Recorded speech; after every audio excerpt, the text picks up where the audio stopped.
Edgbaston में आप king बने हैं, लेकिन आपको लॉर्ड्स में जाकर लॉर्ड्स बनना पड़ेगा, क्योंकि आपका अगला मुकाबला टीम इंडिया का इंग्लैंड के खिलाफ तीसरा टेस्ट मुकाबला लॉर्ड्स में खेला जाएगा, जो कि 10 जुलाई से खेला जाएगा। यहाँ पर टीम इंडिया में 3 बिगेस्ट बदलाव होने वाले हैं। मैं आपको बताने वाला हूँ कौन कौन से बदलाव होने वाले हैं और टीम किस स्ट्रैटेजी के साथ इस वाले मुकाबले में उतरने वाली है, क्योंकि 3 ऐसे बदलाव हैं ना जिससे कि टीम इंडिया का पूरा मोमेंटम शिफ्ट होगा और ऐसे खिलाड़ी प्लेइंग 11 में शामिल होंगे जिससे कि टीम इंडिया की गेंदबाजी और बल्लेबाजी काफ़ी मजबूत नज़र आएगी।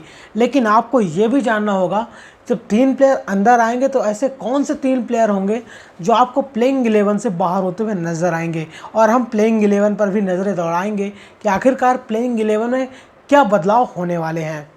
दोस्तों, आपने जिस तरह से एजबेस्टन टेस्ट में इंग्लैंड को 336 रनों से हराया है, इंग्लैंड में जाकर सबसे बड़ी हार उनको थमाई है।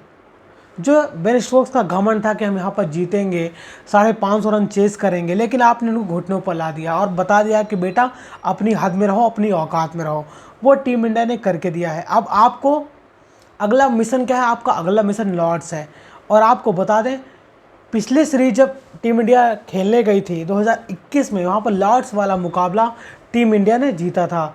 और आपको विराट कोहली का कोड याद ही होगा कि हमको 60 ओवर में मुकाबला जीतना है, और टीम इंडिया लॉर्ड्स में मुकाबला 60 ओवर के अंदर जीती थी, जहाँ पर मोहम्मद शमी और जसप्रीत बुमराह के बीच लगभग 90 रनों की पार्टनरशिप हुई थी, जहाँ पर मोहम्मद शमी ने शानदार हाफ सेंचुरी मारी थी, वहीं बुमराह ने लगभग 50 रनों को कंट्रीब्यूट किया था। लेकिन वह काफ़ी ऐतिहासिक मुकाबला रहा होगा, क्योंकि यहाँ पर जिस तरह से विराट कोहली ने पंप अप किया था और आपकी पूरी टीम एकदम अग्रेसिव माइंड सेट के साथ उस ग्राउंड पर उतरी थी, क्योंकि वह मुकाबला ऐसा था कि आपको सीरीज़ में लीड लेनी थी।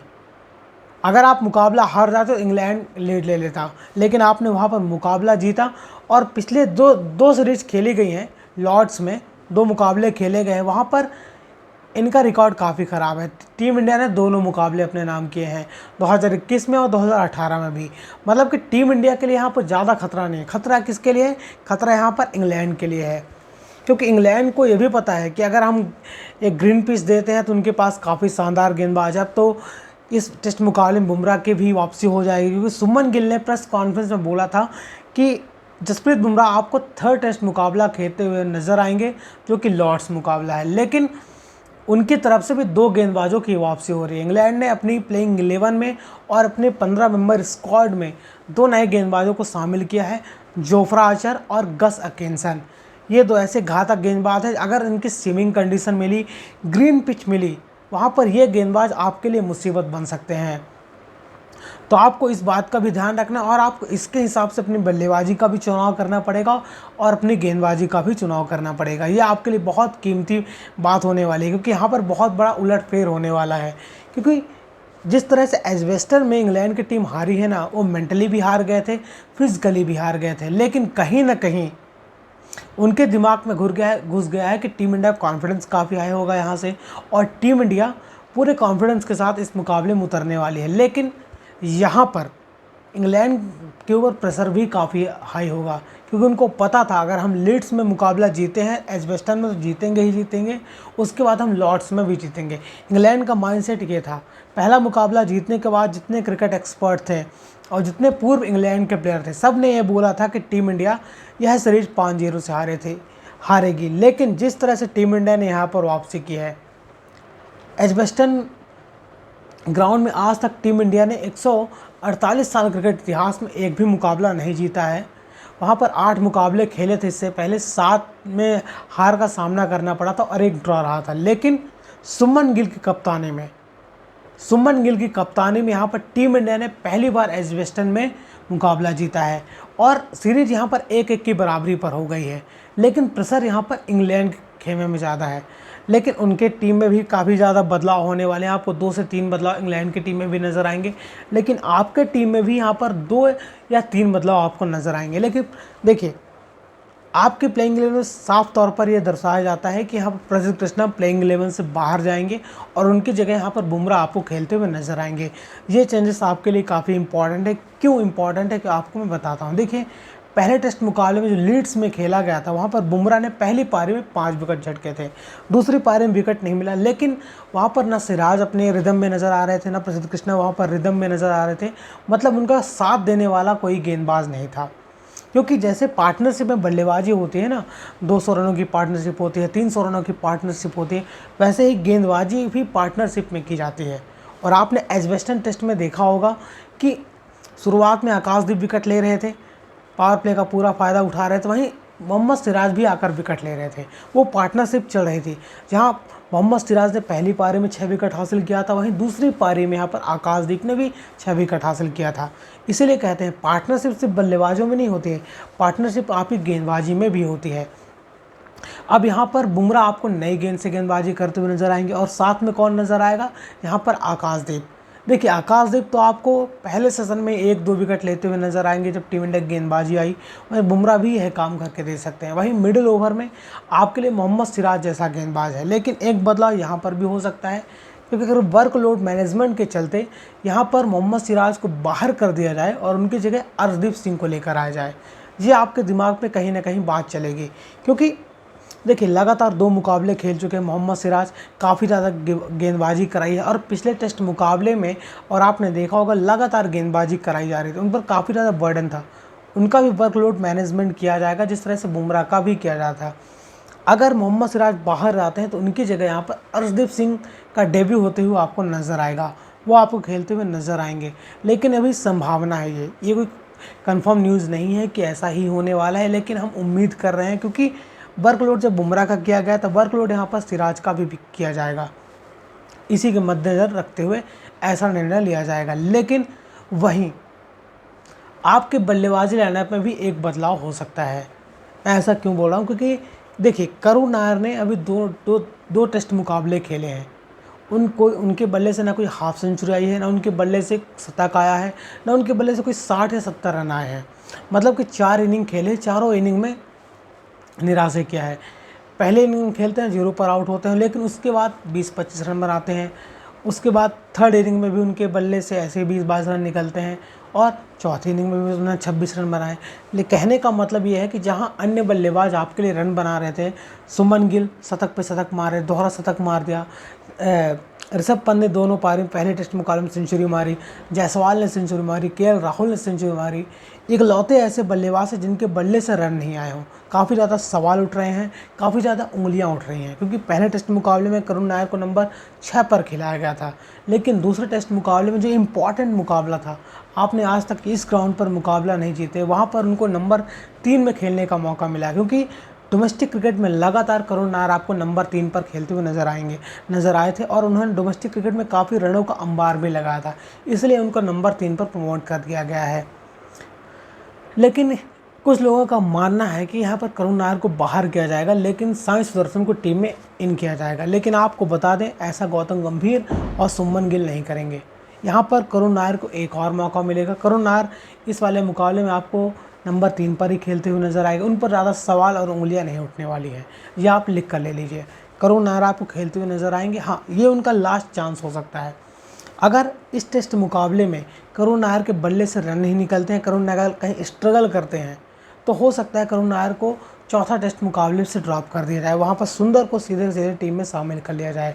क्योंकि करुण नायर से यही उम्मीद थी कि एजबेस्टन टेस्ट के दूसरी पारी में यहाँ पर कुछ रन बनाए, 50 रन बनाए, 60 रन बनाए, अपनी जीत में थोड़ा कंट्रीब्यूट करें, लेकिन उनके बल्ले से वो रन नहीं निकले हैं, जिससे कि आपको कॉन्फिडेंस आए कि सुमन गिल आप पर कॉन्फिडेंस दे सकें, यहाँ पर गौतम गंभीर आप पर कॉन्फिडेंस दे सकें, लेकिन ऐसा नहीं हुआ है, क्योंकि आपने रन ही नहीं बनाए हैं। ऐसे में कोई कप्तान, कोई कोच कैसे आप पर कॉन्फिडेंस दे सकता है। वहीं 23 साल का प्लेयर जो लगातार आईपीएल में रन बनाकर आ रहा है, डोमेस्टिक क्रिकेट में रन बनाकर आ रहा है, साई सुदर्शन को बाहर रखा गया है। लेकिन एक सीनियर प्लेयर के चलते 8 साल बाद यहाँ पर करुण नायर ने वापसी की है।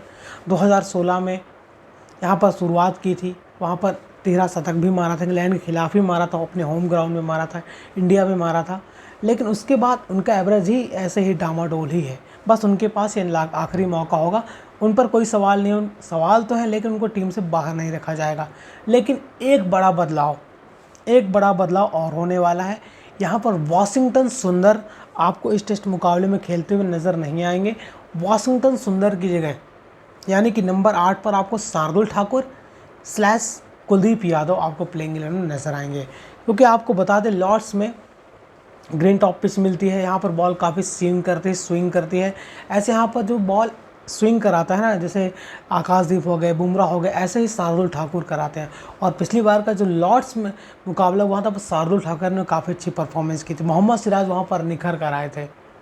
ठीक है ना, तो आपको इस लिहाज से आपको गेंदबाजी चुननी पड़ेगी। हाँ, अगर थोड़ा विकेट ड्राई रहती है, अगर ऐसे ही पाटा पिच देते हैं, तो वहाँ पर आपको वाशिंगटन सुंदर की जगह कुलदीप यादव खेलते हुए नजर आएंगे। क्योंकि आपको एक बात बता देते हैं कुलदीप यादव की। कुलदीप यादव 2018 में लॉर्ड्स में मुकाबला खेले तो वहाँ पर 5 विकेट हासिल किया था 2018 में।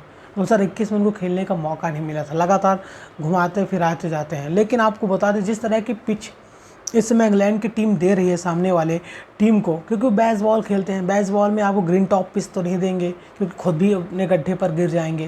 वो ऐसी पिच देंगे जहाँ पर उनके बल्लेबाज रन बनाएं।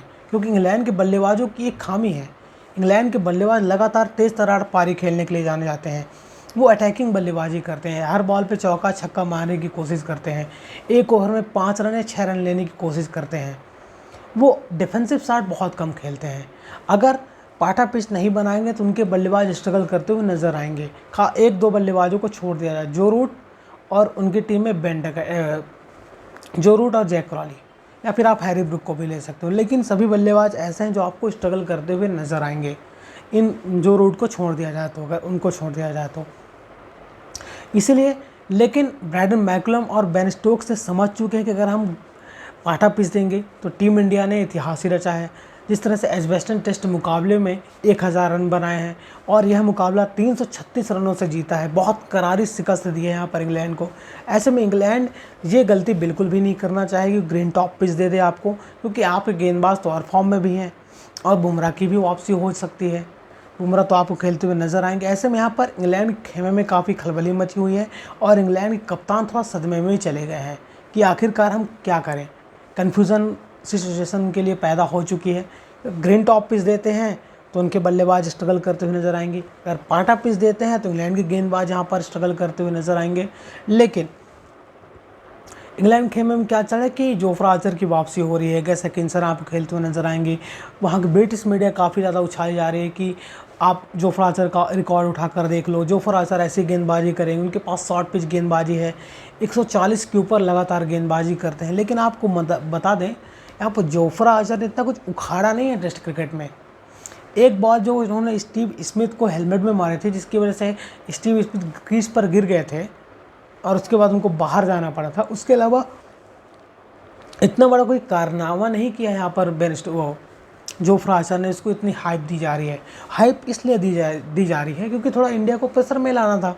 पहला टेस्ट मुकाबला जिस तरह से इंग्लैंड ने जीती तो पूरा प्रेशर टीम इंडिया के पास था, इसीलिए वो थोड़ा हाइप बना रहे थे कि सेकंड टेस्ट में जोफ्रा आर्चर आएंगे, टीम इंडिया और थोड़ा मेंटली डैमेज हो जिससे कि दूसरा टेस्ट मुकाबला जीते। लेकिन ऐसा तो हुआ नहीं, जोफ्रा आर्चर खेले नहीं और टीम इंडिया ने मुकाबला जीता और बुरी तरह से रौंदा है यहाँ पर इंग्लैंड की टीम को। कहीं ना कहीं उनके दिमाग में भी होगा। और आपको बता दें जोफ्रा आर्चर वही गेंदबाज है जो IPL में लगभग 60 रन 70 रन 80 रन दे रहे थे 4 ओवर में। मतलब देखिए टीम इंडिया के जो इतने बल्लेबाज खेल रहे हैं ना, सभी को जोफ्रा आर्चर के खिलाफ खेलने का एक्सपीरियंस है। लेकिन वो वाइट बॉल था, ये रेड बॉल है। और आपको एक बात भी नहीं भूलनी होगी कि जोफ्रा आर्चर के 4 साल बाद टेस्ट क्रिकेट में वापसी हो रही है। 2020 के बाद अब वो यहाँ पर टेस्ट मुकाबला खेलते हुए नजर आएंगे। बहुत लंबा अंतराल था, लगातार इंजर्ड रहे थे। ऐसे में यहाँ पर उनको लाई लेंथ टप्पा पकड़ने में काफ़ी दिक्कत होगी। 4 साल बहुत मायने रखता है, बल्लेबाज नहीं है वो गेंदबाज है, इसके लिए उसको बहुत मायने रखते हैं। 13 टेस्ट मुकाबले जोफ्रा आर्चर ने खेले हैं, शायद 31 या 31 या 33 विकेट लिए हैं। मतलब कोई इतना बड़ा कारनामा नहीं किया जोफ्रा आर्चर जिसकी हाइप मचाई जा रही है, जिसके नाम से डराया जा रहा है। तो इंग्लैंड ये टैक्टिक्स तो खेलेगी क्योंकि बेस बॉल यही है, सामने वाली टीम को थोड़ा कंफ्यूज कर दो, वो सोचते रह जाएं आप क्या करने वाले हो और वो करके चले जाएं। वहीं गैस अकिंसन की टीम में वापसी हुई है। गस अकिंसन काफ़ी शानदार गेंदबाज है, लगातार अभी 1-2 सालों से लगातार टेस्ट मुकाबले खेल रहे हैं, वो काफ़ी अच्छे बल्लेबाज भी हैं। और आपको बता दें गस अकिंसन ने एसेज में ऑस्ट्रेलिया के खिलाफ लॉर्ड्स में ही सेंचुरी मारी थी, नंबर 7 या 8 पर आकर। तो गैस हकिंसन प्योर बल्लेबाज भी, काफ़ी अच्छी बल्लेबाजी भी कर लेता है, और हो सकता है आपको क्रिस वोक्स की जगह गैस हकिंसन आपको खेलते हुए नज़र आए, क्योंकि उनके पास वो टेम्परामेंट है, वो गति है, और सबसे खास बात, गैस हकिंसन बॉल को लहराते भी हैं, काफ़ी ज़्यादा इनकी बॉल स्विंग करती है, जिससे कि अगर पाटा पिच होगी तब भी उनको मदद मिलेगी। अगर ग्रीन टॉप पिच मिलती है तो गैस हकिंसन बॉल को अंदर और बाहर दोनों तरफ से मूवमेंट करा सकते हैं, उनको यहाँ पर एक्सपीरियंस मिलेगा। लेकिन टीम इंडिया के पास भी बल्लेबाजी काफ़ी फायर पावर चली है, 2 टेस्ट मुकाबले में लगभग 1800 रन बना चुके हैं। ऐसे में यहाँ पर पूरा प्रेशर, पूरा दबाव इंग्लैंड के खेमे में है। वो आपको उनके ड्रेसिंग रूम में आपने देखा होगा, जब एजबेस्टन टेस्ट मुकाबला चल रहा था, सेकंड इनिंग चल रही थी, अब इंग्लैंड के बल्लेबाज लगातार आउट हो रहे थे, वो उनके खौफ घुस रहा था उनके दिमाग में, क्योंकि लगातार 151 ओवर की फील्डिंग की पहले इनिंग में। उसके बाद यहाँ पर दूसरी इनिंग में टीम इंडिया के बल्लेबाजों ने फिर उनको रौंदा, काफ़ी ज़्यादा 400 से ऊपर रन बना दिए, और उनको टारगेट कितना दिया 607 का। कहीं ना कहीं वो मेंटली डिस्टर्ब हो चुके थे, उनको लग रहा था कि हाँ आप डिक्लेयर कर दें, आप डिक्लेयर कर दें। और यहाँ पर हैरी ब्रुक सुमन गिल से बोल रहे थे कि अब तो 450 हो गए हैं, 500 हो गए हैं, अब तो डिक्लेयर कर दो, अब तो डिक्लेयर कर दो। लेकिन सुमन गिल ने और गौतम गंभीर ने नहीं किया, उनको और थकाया, उनको और गेंदबाजी कराई, क्योंकि थोड़ा मेंटली डिस्टर्ब हो, क्योंकि उनके दिमाग में ही चल रहा था कि हाँ डिक्लेयर करेंगे। लेकिन यहाँ पर सुमन गिल और गौतम गंभीर ने काफ़ी अच्छी रणनीति पर इनको बहुत ज़्यादा थका दिया। और बेन स्टोक्स ने मुकाबला के बाद बोला है कि हम काफ़ी ज़्यादा थक गए थे, हमारे पाँव काँप रहे थे, हमको समझ नहीं आ रहा था कि हम बल्लेबाजी कैसे करेंगे। और आपने ये दोनों इनिंग में देखा होगा कि इंग्लैंड के टॉप ऑर्डर के बल्लेबाज आपको 10-12 ओवर के अंदर ही आउट होते हुए नज़र आए थे। जैसे पहली पारी में 84 पर 5 हो गए थे, वैसे ही दूसरी पारी में 83 पर 5 हो गए थे। माने कि कोई ज़्यादा डिफरेंस आपको नज़र नहीं आया था। हाँ, उनको नज़र आए थे मिडिल ऑर्डर के बल्लेबाजों ने रन बनाए थे इस एजबेस्टन टेस्ट मुकाबले में, जहाँ पर हैरी ब्रुक और जेमी स्मिथ के बीच 303 रनों की पार्टनरशिप हुई थी पहली पारी में, और दूसरी पारी में भी यहाँ पर जेमी स्मिथ ने 88 रनों की पारी खेली थी। मतलब कि जेमी स्मिथ उनके लिए प्लस पॉइंट है। लेकिन यहाँ पर मुद्दा क्या था कि टीम इंडिया में बदलाव क्या क्या हो सकते हैं, मैंने आपको बता दिया है। बुमराह श्योर शॉट है, आपको टीम में खेलते हुए नजर आएंगे। यहाँ पर वाशिंगटन सुंदर की जगह शार्दुल ठाकुर या फिर कुलदीप यादव ये आपको खेलते हुए नजर आएंगे, ये चेंजेस हो गया। और प्रसिद्ध कृष्णा की जगह है, और यहाँ पर मोहम्मद सिराज के, अगर मोहम्मद सिराज को वर्कलोड मैनेजमेंट के चलते बाहर नहीं रखा जाता है तो मोहम्मद सिराज ही आपको प्लेइंग 11 में खेलते हुए नजर आएंगे। अगर उनको वर्कलोड मैनेजमेंट दिया जाता है तो उनकी जगह यहाँ पर अर्शदीप सिंह आपको खेलते हुए नजर आएंगे। ये 3 बदलाव हो सकते हैं। लेकिन बल्लेबाजी लाइनअप में आप एक भी बदलाव नहीं करने की कोशिश करोगे। करुण नायर पर जो सवाल उठ रहे हैं, जो उंगलियाँ उठ रही हैं, उनको एक मौका और दिया जाएगा, क्योंकि आप 8 सालों बाद 4 इनिंग देकर उनको जल्दी जल्दी बाहर नहीं करोगे, उनको सेटल होने का मौका दोगे। क्योंकि पहले टेस्ट मुकाबले नंबर 6 पर खेले, दूसरे टेस्ट मुकाबले में उन्होंने नंबर 3 पर खेला, और भले 30 रन बनाए हैं दोनों पारी में, लेकिन वो मोमेंटम देके गए थे। दूसरी पारी में जब आपको मोमेंटम चाहिए था तब उन्होंने मोमेंटम दिया है, लगातार कवर ड्राइव पर चौके मार रहे थे। और पहली इनिंग याद करो, जहाँ पर केएल राहुल का विकेट जल्दी गिर गया था, 2 रन बनाकर केएल राहुल पवेलियन लौट गए थे, वहाँ पर करुण नायर और जायसवाल के बीच पार्टनरशिप हुई थी और आपका दूसरा विकेट लगभग 92 रनों पर गिरा था। तो आप अंदाज़ा लगाओ, हाफ सेंचुरी की पार्टनरशिप की थी। अगर वहाँ पर करुण नायर जल्दी आउट हो जाते हैं, अगर 30 रनों का भी कंट्रीब्यूट नहीं करते, तो आप लड़खड़ा सकते थे। हाँ, उनके बल्ले से बड़ी पारी नहीं आई है, ये आपको गिला रहेगा, इतनी बड़ी पारी नहीं खेल पाए जिससे आप उनको कॉन्फिडेंस दे सको। लेकिन आपको एक बात भी ध्यान रखनी है कि यहाँ पर साई सुदर्शन को पहला टेस्ट मुकाबला खिलाया गया था नंबर 3 पर, उन्होंने कोई परफॉर्मेंस नहीं दी थी।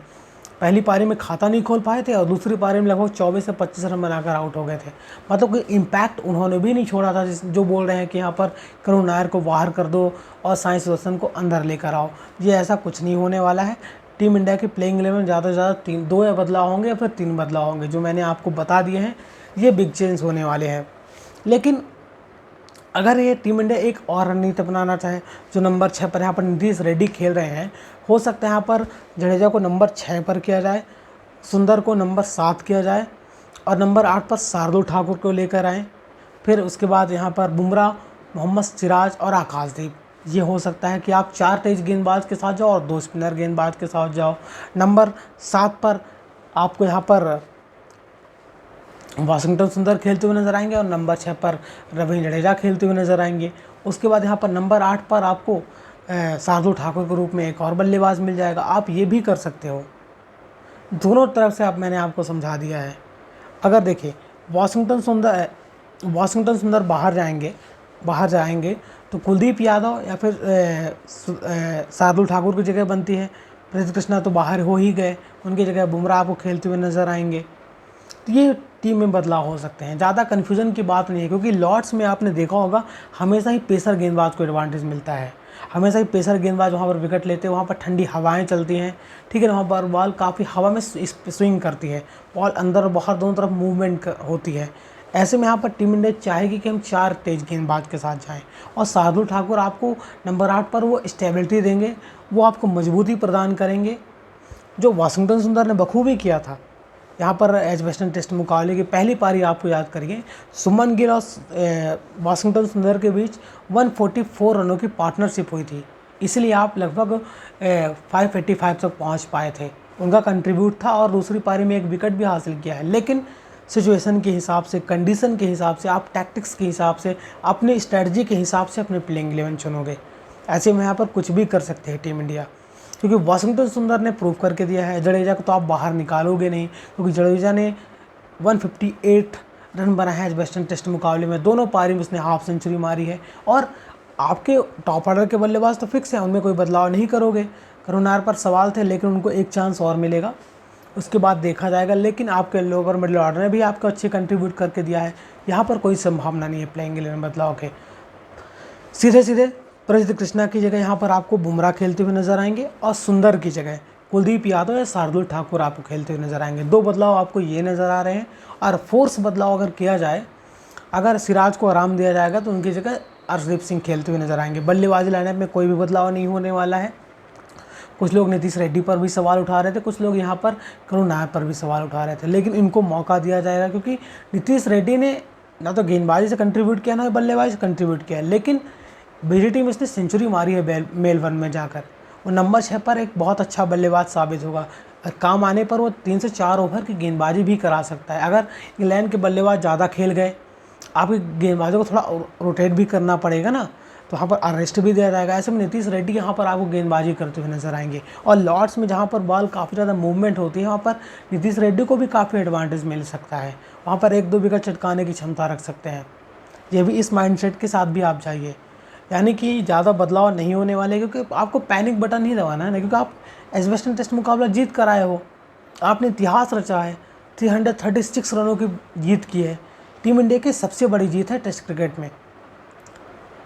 इसके पहले एंटीगा में आपने 2019 में जीता था वेस्ट इंडीज़ के खिलाफ, 319 रनों की जीत हासिल की थी। लेकिन ये आपके रनों के हिसाब से बड़ी जीत है, लेकिन आपने इंग्लैंड में घुसकर उनके सरजमी पर उनको रौंदा है और उनकी औकात दिखाई है। जब आप पहला टेस्ट मुकाबला जीतते जीतते आखिरी दिन हार गए थे, उसके बाद 7 दिन गैप का मिला, उसके बाद टीम इंडिया मेंटली प्रिपेयर होकर आई थी। और जो पहले टेस्ट मुकाबले में टीम इंडिया ने गलती की थी, सबसे बड़ी गलती हमारे फील्डिंग 9 कैच ड्रॉप किए थे, उसमें सुधार हुआ। उसके अलावा यहाँ पर सुमन गिल ने बोला था पहले टेस्ट मुकाबला ख़त्म होने के बाद कि मैं 50 रन थोड़ा कम बना पाया। और आपका जो लोअर मिडिल ऑर्डर था ना, लोअर मिडिल ऑर्डर जो आपका था, नंबर 6, नंबर 7, नंबर 8, उनके बल्लेबाजों ने रन नहीं बनाए थे। जहाँ पहले पारी में 41 रन बनाए थे लीड्स में, और दूसरी पारी में आपके 6 विकेट 30 रनों के अंदर गिर गए थे। लेकिन दूसरे टेस्ट मुकाबले में ये सब सुधार मिला है, तब टीम इंडिया मुकाबला जीत कर आई थी, पूरी प्रिपेयर होकर आई थी, पूरी तैयार होकर आई थी। लेकिन आपको इंग्लैंड की टीम को भी हल्के में नहीं लेना है। उन्होंने आर्चर की वापसी कराई है, गस हकिंसन की वापसी करी, तो ऐसे में उनकी गेंदबाजी आपको मजबूत नज़र आएगी। थोड़ा उनकी गेंदबाजी में आपको एक्सपीरियंस नज़र आएगा। बल्लेबाजी तो उनकी चल ही रही है, लेकिन उनकी गेंदबाजी में धार नज़र आएगी। अब कांटे की टक्कर होने वाली है, लेकिन आप हल्के में नहीं ले सकते। बेसबॉल का माइंडसेट अलग होता है, बेसबॉल अलग तरीके से खेला जाता है। वो आपको प्रोवोक करेंगे, आपको थोड़ा उकसाएंगे, लेकिन आपको थोड़ा धैर्य से हासिल करना है और अपनी परफॉर्मेंस से मुकाबला जीतना है। आपको ज़्यादा अग्रेसन नहीं दिखाना है। मोहम्मद सिराज ने इस टेस्ट मुकाबले में अग्रेसन नहीं दिखाया, काफ़ी अच्छी गेंदबाजी की, विकेट हासिल किया और टीम इंडिया का मुकाबला जीता है। और आपके लिए प्लस पॉइंट क्या है? आकाशदीप। और आकाशदीप ने जिस तरह से इस टेस्ट मुकाबले में गेंदबाजी की है ना, दोनों इनिंग में, भाई एक टेस्ट मुकाबले में 10 विकेट हासिल किया है आकाशदीप ने। इसके पहले चेतन चौहान ने इंग्लैंड में जाकर 1986 में 10 विकेट हासिल किया था। बहुत बड़ी उपलब्धि है यहाँ पर आकाशदीप के लिए। आप सोचो, एक छोर से बुमराह गेंदबाजी कर रहा हो और दूसरे छोर से यहाँ पर आकाशदीप गेंदबाजी कर रहा हो। भाई इंग्लैंड के बल्लेबाजों में क्या खौफ रहेगा, उनके दिमाग में यही नहीं चल रहा होगा, क्योंकि आकाशदीप भी है, सिराज भी फॉर्म में आ चुका है, बुमराह भी आएगा। अगर हम ग्रीन टॉप पिच देते हैं तो इंग्लैंड के बल्लेबाज स्ट्रगल करेंगे, क्योंकि इंडिया के गेंदबाजों में वो काबिलियत है, वो एक्सपीरियंस है, और इंडिया की गेंदबाजी काफ़ी मजबूत है इंग्लैंड के सामने।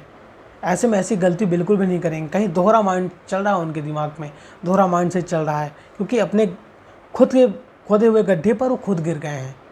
उन्होंने सोचा कि हम चेज़ करेंगे, पाटा पिच बनाएंगे और 450-500 रन चेज़ कर देंगे। पहले मुकाबले में हो गया, लेकिन हर बार वो नहीं दोहराया जाएगा। उन्होंने गलती की और खुद गड्ढे में गिर गए, 300 रन भी नहीं बना पाए दूसरी पारी मैच वेस्टर्न में। ऐसे में अब देखना दिलचस्प होगा कि पिच कैसी होती है, कंडीशन कैसी होती है, फिर मैं उसके हिसाब से आपको प्लेइंग 11 बताऊँगा। मैंने आपको चेंजेस बताए हैं अभी कि ये बदलाव हो सकते हैं।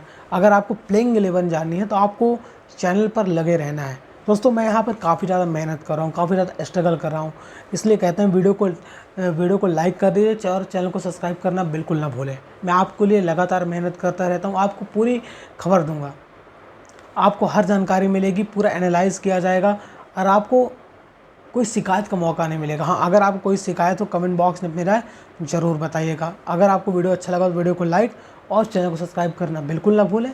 जय श्री राम।